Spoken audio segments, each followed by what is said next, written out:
Hello, boys and girls. It's Mrs. Ludica here with your read aloud for today.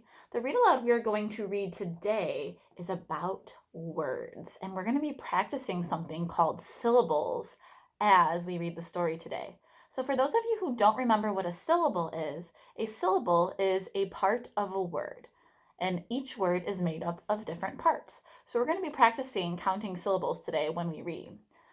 The title of our story today is The Word Collector. And the author of our story is Peter H. Reynolds. Let's go ahead and get started.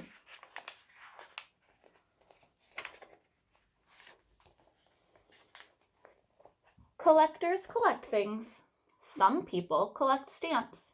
Some people collect coins. Others collect rocks. Some collect art. Some collect bugs. Others collect baseball cards. Some people collect comic books. Mrs. Ludica collects giraffes, and if you look behind me, you see I have a whole collection of different sized giraffes.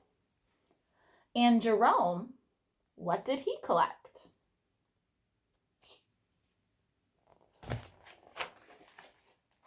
Jerome collected words.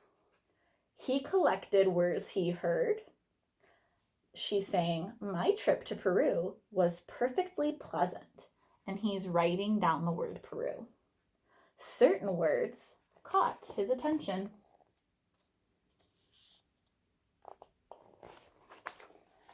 He collected words he saw. He's looking at the picture and it says Willow Tea Shop, and he's writing down the word willow. Certain words jumped out at him.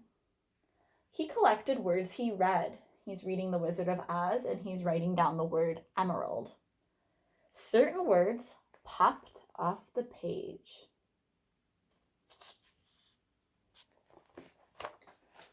Short and sweet words, he wrote spark, bloom, drift, and dream. 2-syllable treats, treasure, motif, whisper, candid, hover, and glimmer.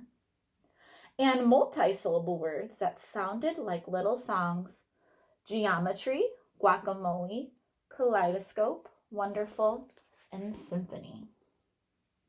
We're going to go ahead and practice about how many syllables we hear in some of these words on this page. How about we do the word geometry? So if you remember in class when we're breaking apart words into parts, we clap the sounds we hear.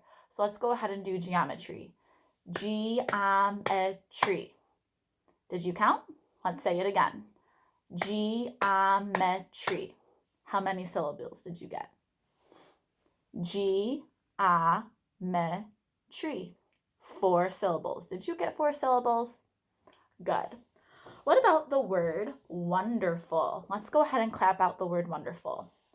Wonderful. Did you count? Let's do it again. Wonderful. How many syllables did you get? Did you get 3? I hope so. Let's continue reading. There were words he did not know the meaning of at first, but they were marvelous to say. Aromatic, vociferous, effervescent. So even though he didn't know the meaning of those words, he loved to say them. There were words whose sounds were perfectly suited to their meaning: molasses, torrential, smudge, bellow, and Tyrannosaurus Rex.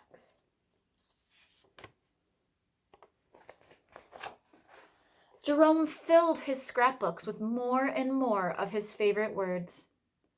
Jerome's collections grew. He began organizing them: dreamy, science, sad, action, poetic. One day, while transporting them, Jerome slipped and his words went flying. How would that make you feel if all of your hard work went flying in the air and everywhere? If you look at Jerome's face, he looks a little worried.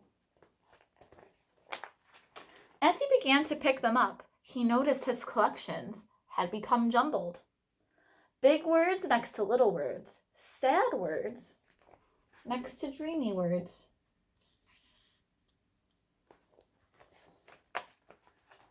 Jerome began stringing words together, words he had not imagined being side by side. And they say whisper, symphony, electric, peace, savor, dreams, cascading, stars.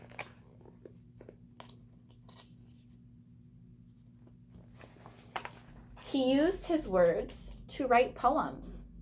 He used his poems to make songs. They moved, they delighted.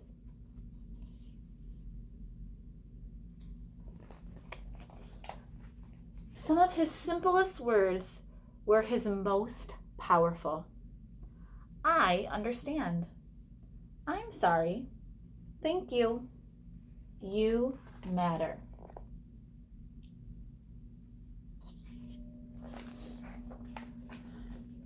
Jerome eagerly collected more and more of his favorite words.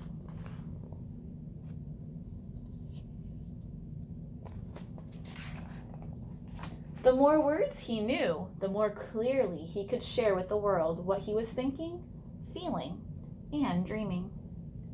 One breezy afternoon, Jerome climbed the highest hill, pulling a wagon packed with his word collection.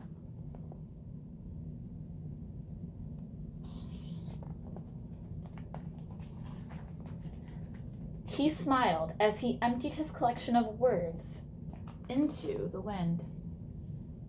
So why do you think Jerome decided to empty his big collection of words out into the wind? Why don't you go ahead and make a prediction? Got it? Okay. He saw children in the valley below, scurrying about collecting words from the breeze.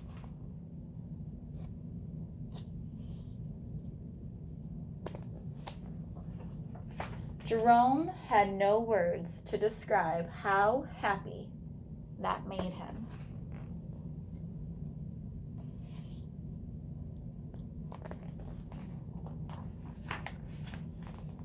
And here on the words it says, reach for your own words, tell the world who you are and how you will make it better. Peter Hamilton Reynolds, and he is the author of this story. And that is the end. So friends, I challenge you to, while you are walking around your house, while you're reading a book, if you're at the store with your parents, if you're in the car driving by, pick some words out that spark your attention and your imagination and start collecting some of your own words that are interesting to you. Thank you for listening, friends, and I'll see you soon.